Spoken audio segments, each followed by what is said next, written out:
Al-Jin ayat jangan pengecut, jangan 19, alihkan konteksnya. Muhammad Kalian saya ini paham, dekat jangan dengan pengecut. jin. Ya, bukan pengecut, tapi kamu ngeyel kayak jin begitu loh. Kayak setan kamu ini. Ya, kamu sudah ditunjukin, makanya kamu jangan mengikuti nabi yang dekat dengan jin.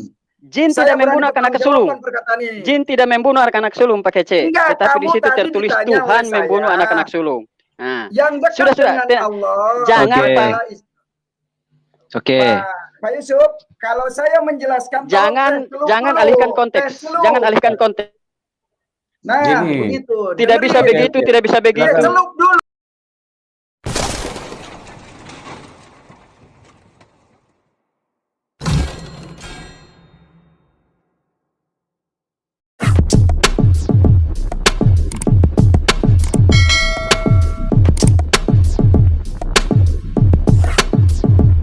Selamat malam, para mana raja. Malam semuanya, salam damai. Ya, salam malam. sadar. Salam sadar. Iya, salam sadar. Oke, silakan Bapak yang bertanya, Pak. Iya, saya bertanya nih kepada Mana Raja. Ya, silakan Pak. Silakan. Kalau saya tahu saya jawab, kalau tidak tahu saya tidak bisa jawab. Oke. Itu menurut Anda yang sudah saya tanyakan itu mengenai surat 3 Ali Imran 45 dan 55 itu tanggapan Anda gimana itu? Iya, bunyinya dulu, bunyinya seperti apa? Bunyinya orang yang dekat dengan Allah, didekatkan dengan Allah namanya Isa Al-Masih. Terus orang yang kembalinya kepada Allah juga Isa Al-Masih dan pengikutnya. Iya. Ya, memang pakai C tidak salah, pakai C benar. Bahwa memang Isa yang dikatakan di dalam Al-Quran bahwa dia adalah orang yang didekatkan diri kepada Allah. Dan itu benar. Iya. Terus yang kedua,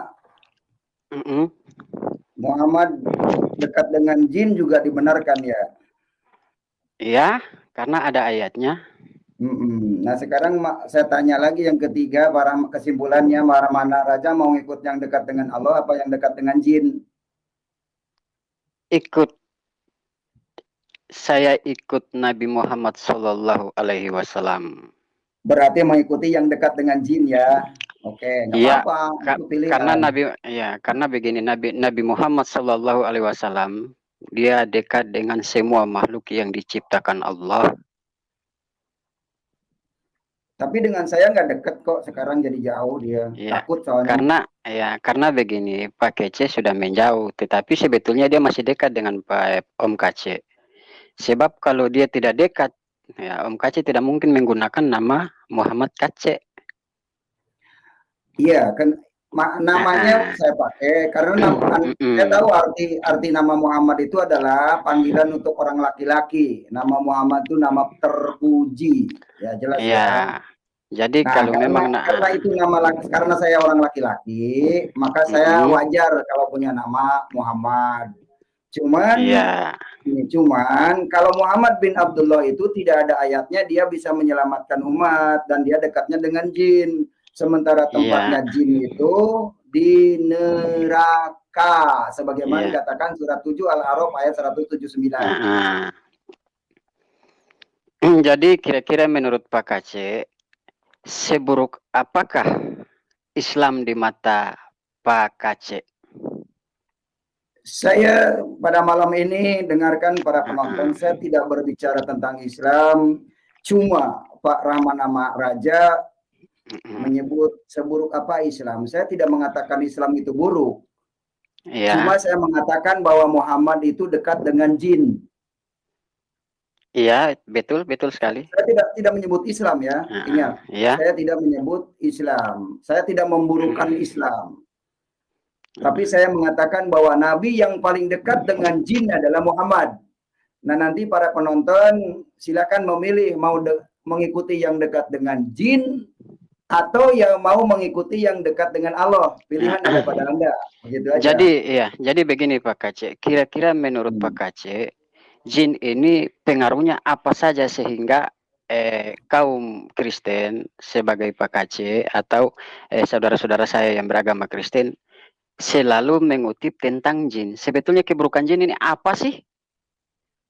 Nggak ada buruknya. Yang pertama kalau untuk melet perempuan, untuk melet laki-laki, untuk melet majikan, karena jin itu hodam, gitu. Jin itu hodam itu sebangsa setan. Kalau memang dulu saya ketika saya masih bujangan ingin dapat perempuan, ya saya pernah membacakan surat Yusuf dan ternyata itu mujarab dulu, tapi sekarang nggak ada kemampuannya begitu. Jadi menurut Pak Kaceh surat Yusuf itu bagian daripada jin atau apa? Surat Yusuf itu bagian pelet bukan jin. Nah, ketika huruf Arab dijadikan mantra, maka itu jin yang masuk. Iya. Begitu. Oh begitu. Iya, makanya saya kasih tahu ke para Manaraja. Makanya terserah, saya sih nggak mempengaruhi ya, cuma menunjukkan saja. Menurut Al-Quran, Nabi yang dekat dengan jin itu namanya Muhammad. Karena begini Pak Kaceh, saya tetap memilih Nabi Muhammad SAW sebagai junjungan saya. Karena kalau saya memilih harus mengikut Pak Kaceh, imannya Pak Kaceh, saya takut. Takut kenapa? Karena sekian lama saya mempelajari Al-Quran, saya tidak dapat sedikit pun ya Tuhan di dalam Islam, Allah Subhanahu wa Ta'ala membunuh manusia atau membunuh anak-anak sulung. Dan di dalam Al-Quran tidak terdapat bahwa Tuhan menaruh roh dusta kepada nabi-nabinya. Tetapi di Alkitab ada. Mana? Ya. Jadi gini. Oke, saya akan tunjukkan. Sebentar, sabar. Sebentar, saya akan tunjukkan. Tuhan membunuh anak-anak sulung, Tuhan membunuh anak-anak sulung sampai hewan pun dibunuh, anak-anak sulung hewan pun dibunuh. Saya akan tunjukkan. Silakan sebutkan, jangan. Oke, sebentar Pak Kaceh. Ya. Pak Kaceh sebentar. Silakan para mana. Iya. Jadi Pak Kaceh, tolong jangan saya yang baca ya, jangan sampai bilang saya karam. Buka 2 Tawarik 18 ayat 23 sampai 24. Jadi saya biasanya kalau menunjukkan ayat saya juga yang bacakan, biar orang lain mendengarkan, kan sedang ngajar kita. Silakan aja dibacakan gitu ya. Oke, saya akan bacakan ya. Sebentar saya lihat ya, sebentar saya bacakan.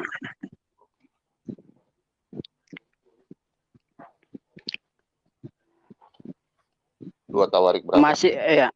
2 Tawarik 18. Dengar suara saya? Iya. Karena itu sesungguhnya Tuhan telah menaruh roh dusta ke dalam mulut nabi-nabimu. Ini sebab Tuhan telah menetapkan untuk menimpahkan malapetaka kepadamu. Coba Pak Kaceh jelaskan. Kenapa sampai Tuhan harus ayat berapa? 23 sampai 24. Jadi coba Pak Kaceh jelaskan kenapa sehingga Tuhan mau menaruh roh dusta kepada mulutnya nabi-nabi. 2 Tawarik berapa Pak? Sorry, putus di sini jadi. 18 ayat 23 sampai 24. Ayat 23 sampai 24. 24, ya. Coba Bapak baca ulang. Saya baca Sesudah ulang. itu tampilah Zedekia bin Kana'ana. Ditamparnya pipi Mika serta berkata. Baca dulu dari 18. 2 Tawarik 18. Ayat 23. Sampai 24. Sesudah itu tampilah Zedekia bin Kana'ana. Ditamparnya lah pipi Mika serta berkata, bagaimana mungkin roh Tuhan pindah daripadaku untuk berbicara kepadamu? Tetapi Mika menjawab, Sesungguhnya engkau akan melihat pada hari engkau lari dari satu kamar ke kamar yang lain untuk menyembunyikan diri. Pak, Terus, Ya. Bapak. Nah, terus lanjut. berkatalah Yang Anda Raja permasalahkan yang Israel, mana? tangkaplah Mika, bawa dia kembali kepada Amon, penguasa kota, dan kepada Yoas, anak raja. Dan katakan, beginilah titah raja. Titah Ya. raja. Masukkan Jadi salah. Pak penjara Aceh, dan Pak beri Aceh. dia makan roti dan minum air serba sedikit sampai aku pulang dengan selamat. Pak Aceh. Iya. 22 sampai 23 saya salah. 22 sampai 23, bukan 23 sampai 24. Oke. Bentar dulu, Karena itu sebentar Pak Aceh sebelum baca. Sebentar Pak Aceh sebelum baca. Ini Pak siapa yang bertanya tadi nih? Pak Rahmana ya? Rahmana Raja. Ya, Rahmana, kamu punya Alkitab baca di internet atau buku? Saya tanya dulu. Kamu punya Alkitab di internet. Coba Bapak baca mulai dari ayat supaya Bapak bisa paham baca Alkitab. Bapak baca dari ayat 1 di atas. Bentar dulu Pak. Ini kan kami nih yang mengerti Alkitab kita. Makanya saya mau tanyakan. Bapak coba baca surat Yunus 10 ya. Di situ kan dikatakan Anda harus bertanya-tanya kepada ahli kitab kan? Pak Aceh kan ada surat Yunus ya? Yunus berapa itu Pak? Jadi Pak, tolong. Sebentar, ya. Supaya Bapak mengerti sebelum sabar. Jangan dulu alihkan topik. Saya bertanya kepada Pak Aceh. Tadi kan saya dengar Pak Yusuf Manubul bilang kalau dialog satu-satu, jangan nyerocos semua, nanti tidak enak jadinya.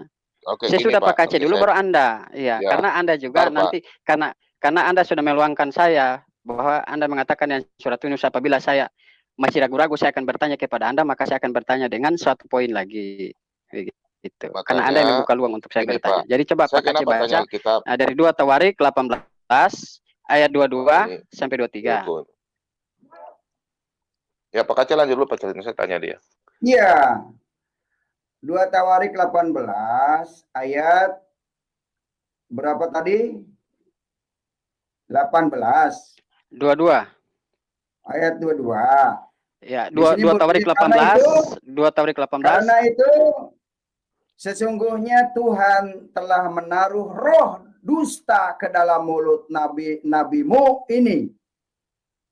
Sebab Tuhan telah menetapkan untuk menimpakan malapetaka kepadamu.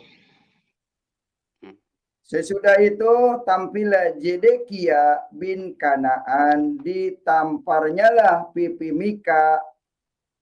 Ini kan belum lahir Yesus.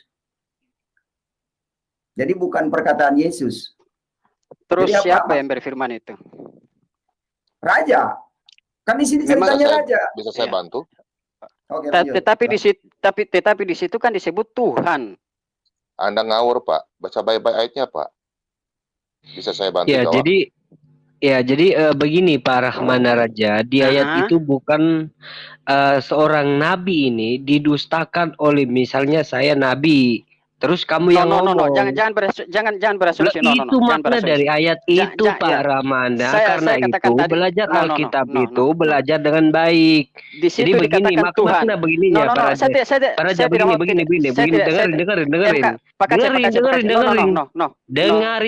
Dengarin. Misalnya saya seorang nabi, saya bertemu dengan Anda berkata sesungguhnya Tuhan menaruh roh dusta kepadaku. Ya kepadaku. Jadi kamu yang mendusta kepada saya. Bukan Tuhan yang mendustain Rabi, tetapi Anda yang berkata. Begitu Pak Rahmana Raja. Anda harus paham Alkitab. Jadi begini, berarti Anda tidak beralkitab, Alkitab berkata lain, Anda berkata lain, Pak. Berkata gimana, Pak? Supaya kamu mengerti. Di situ sudah jelas ayat mengatakan bahwa sesungguhnya, ini pakai kata sesungguhnya. Ini bukan main-main loh, sesungguhnya. Tuhan telah menaruh. Ya itu kamu yang ngomong ke saya. Gitu. Iya, itu kan ayatmu, bukan saya katakan. Itu ayatmu. Kenapa salahkan saya? Kamu mengerti. Salahkan saja Alkitab kamu. Alkitab itu begini Rahmana Raja. Alkitab itu bukan jatuhnya dari langit. Ya bukan, tapi saya Alkitab tidak itu, bilang Alkitab itu jatuh dari langit. karena Tidak itu usah terlalu melebar, Anda cukup kita pahami bahas di Alkitab ranah. dulu. Kamu harus paham Alkitab. Kalau kamu nggak paham Alkitab, apa pertanyaan kamu sendiri nggak ngerti. Justru Gitu. saya mau Ketika sampaikan. dijawab, Anda nggak mengerti karena Anda nggak paham Justru saya tentang mau Alkitab sampaikan itu sendiri. Begitu Pak Rahmana Raja. Anda harus mengerti dulu. Kayaknya di sini Anda adalah sendiri. perbualan Diam dulu. antara seorang raja dengan seorang berbual dengan raja itu. Ya. Nah, itu yang Anda harus pahami. Begitu ya Pak Rahmana. Di ayat itu kan mengatakan maka Tuhan telah menetapkan, ya, malapetaka untukmu. Ya, apakah orang raja itu ini yang bisa berkata sama Nabi. Orang Nabi itu siapa? yang berkata Nabi kepada siapa? Nabi. Gitu loh. Nabi Itu siapa? kan Nabi siapa? di sini adalah Nabi penulis kitab ini. Nah, di situ dia mengatakan sesungguhnya Tuhan, ya, sesungguhnya ya, Tuhan. yang ngomong itu kamu yang ngomong gitulah. Sesungguhnya Tuhanmu menaruh roh dusta kepadaku. Nah, begitu. Misalnya begitu. Bukan kepadaku, di situ dia tuliskan. Sabar Pak. Di situ dia tuliskan bahwa sesungguhnya Tuhan telah menaruh roh dusta. Ya, sesungguhnya Tuhan telah menaruh roh dusta kepada nabi-nabimu, bukan pada nabi-nabimu, tapi nabi-nabimu. Gini. Begitu. Gini Pak Rahmana, ya. Anda kalau baca firman itu baca baik-baik. Coba Anda baca pelan-pelan, biar saya jelaskan kepada Anda. Jadi begini Pak. Saya kan makanya tadi kan saya kasih Pak Kacik yang baca supaya jangan saya disalahkan. Nah, ya, di ayat di situ kan sudah jelas dia mengatakan bahwa sesungguhnya Tuhan telah menaruh roh dusta kepada nabi-nabimu. Itu dan telah menetapkan malapetaka. Ya, berarti kalau Anda mengatakan nabi palsu, berarti Tuhanmu yang memalsukan nabi. Kenapa dia menaruhkan roh dusta kepada nabinya? Ayat baik-baik nak, baca ayat baik-baik nak. Rahmana, kenapa saya bilang tadi saya sampaikan sama Anda? Coba Anda baca dulu dari 2 Tawarik 18 ayat 1.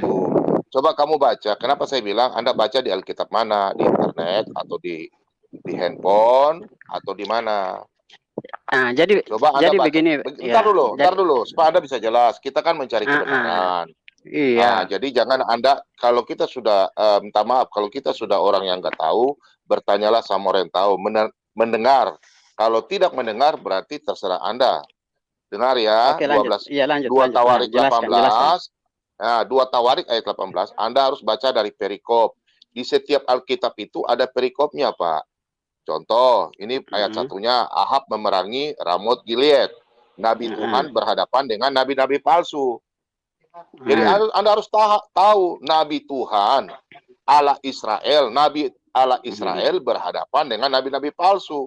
Yang nabi-nabi palsu itu yang disampaikan mulutnya. Makanya Anda baca ayat dari 1. Kalau Anda kurang memahami, harus bertanya. Contoh aja. Kan kenapa saya bilang? Ntar dulu, saya belum selesai. Saya kan minta waktu 1 menit saja. Belum sampai 1 menit loh, Pak. Contoh, ya. Ini Pak Kacik yang tahu. Di dalam surat Yunus 10 ayat 94 saja, di sini aja dikatakan, maka jika kamu ya berada dalam keraguan tentang apa yang kami turunkan kepadamu, maka tanyakanlah kepada orang-orang yang membaca kitab sebelumnya. Makanya kita ini sudah tahu. Makanya kau bertanya, kau bertanya, jangan pakai otakmu saja berpikir.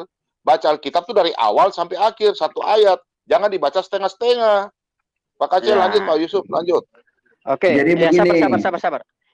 Jadi begini, Pak Rahmana, Anda kan sok jago di dalam Alkitab, tapi Anda sendiri bingung. Jadi begini. Anda orang Islam, kenapa Anda ngambil ayat-ayat ini merasa Anda paling pintar? Kalau Anda mau belajar, tanyalah kepada orang Kristen yang baca Alkitab. Itu petunjuk dari surat Yunus ayat 94. Loh, saya paham. Bagaimana sabar dengerin bagaimana dulu. Anda itu jangankan Alkitab, Al-Quran saja Anda tidak paham kitab Anda. Jadi Anda jangan keluar-keluar di luar, oh semuanya disikat habis sama saya, nggak ngerti si Kacik. Ternyata kamu kan ditanya ayat Al-Quran tadi bingung ya tentang Isa Al-Masih. Oke. Jadi saya kan orang bodoh, saya akui. Sekarang begini Pak Kace, Tuhan Lalu yang kamu bertanya menaruh, untuk apa? Tuhan Kamu yang menaruh mengaku roh orang bodoh tuh kedustaan itu. mendengar. Dengerin. Kalau Anda orang bodoh, harusnya mendengar. Bukan mau mengajarin di sini. Di sini pakar-pakar Alkitab loh. Kita berdialog. Iya. Bukan kalian Anda jangan semua yang berbicara. Berdialog makanya mendengar.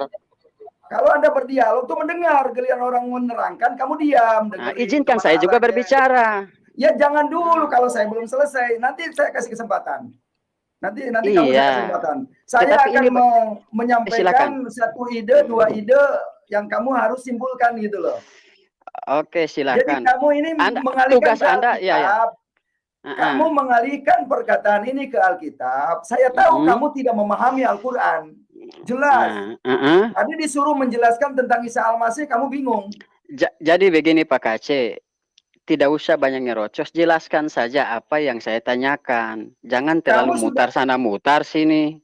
Iya, sudah saya jelaskan. Tadi kamu kan nggak nerima. Lah nggak barusan puas saya dengan sesuai hati kamu. Makanya kalau kamu meragukan Al-Quran, coba tanya ke ahli kitab.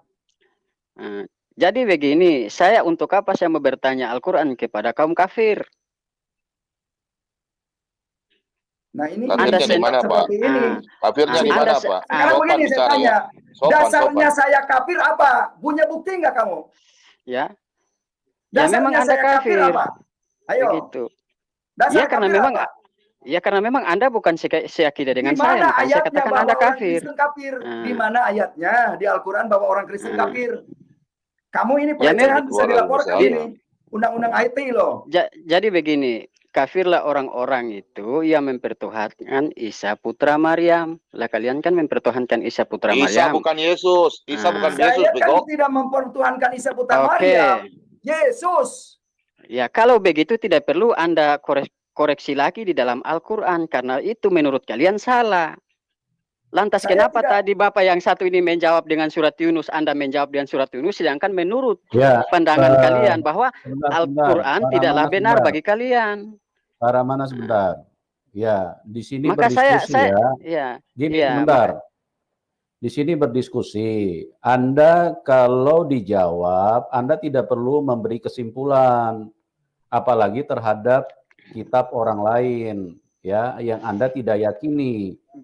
Bagaimana begini, Anda bisa menyimpulkan apa yang Anda tidak yakini? Jadi kalau Anda bertanya, sudah dijawab, biar penonton yang menilai. Tidak perlu Anda menyimpulkan. Iya, iya. Jadi begini Pak Yusuf. Ini mohon maaf sebelumnya. Sebetulnya kita tidak ribut seperti begini. Cuma masalahnya saya bertanya hanya satu ayat, sudah satu room semua berkotek. Jadi saya bingung mau ikuti jawaban yang mana. Bukan. Pak ulama keluarkan suara. Mana bukan begitu. Begini. Karena sudah dijawab satu, tapi Anda ngotot bahwa itu harus sesuai dengan apa yang Anda pikirkan. Makanya itu menjadi rame. Nah, kalau Anda sudah bertanya, sudah dijelaskan, ya sudah. Jadi artinya biarkan penonton yang menilai. Tidak juga Pak Yusuf. Gitu.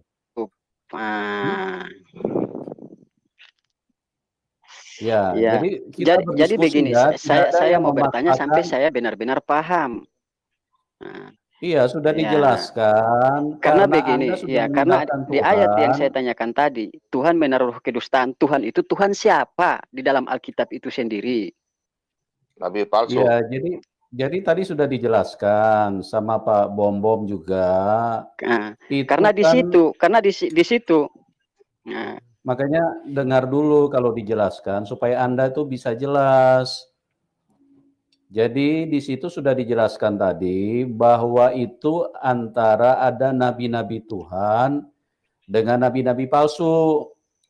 Nah, nabi-nabi palsu ini jelas aja itu mereka punya mulut itu pasti ditaruh perkataan dusta.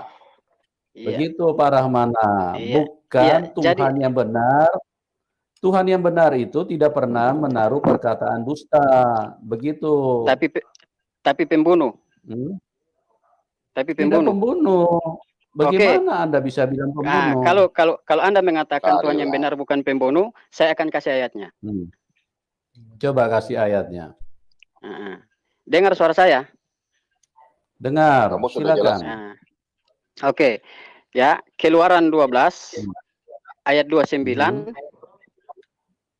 Nah, bunyinya, maka pada tengah malam Tuhan membunuh tiap anak-anak sulung di tanah Mesir dari anak sulung Firaun yang duduk di atas tahtanya sampai kepada anak-anak sulung orang tawanan yang ada di dalam liang tutupan beserta segala anak sulung hewan.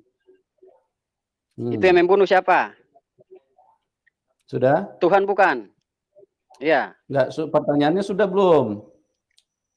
Ya sudah. Saya pertanyakan ayat itu, kenapa Tuhan membunuh anak-anak sulung sampai anak hewan yang sulung juga dibunuh? Oke. Jadi saya jelaskan dengan kebenaran sendiri, ya. Begini.